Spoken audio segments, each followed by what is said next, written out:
আমার নাম মৌসুমী খাতুন, আমি রূপসী বাংলা স্বনির্ভর দলের কর্মী।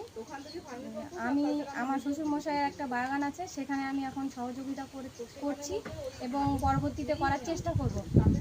আমি 3 নম্বর গ্রাম পঞ্চায়েত হজরতপুর মালঞ্চায় বসবাস করি।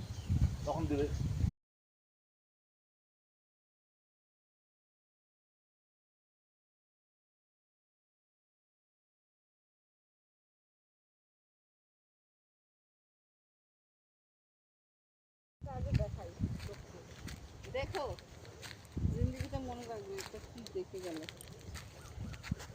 গল্প করলে হবে না, এইটুকুনি গাছে এই আমটা দেখো। তো এইটু একটা ওইটু তো একটা এই দেখেন এখানে আবার গাছ রয়েছে। এই দেখো, এটা দেখো। এটা কি তুমি এমনিতে দেখতে হবে কখনো?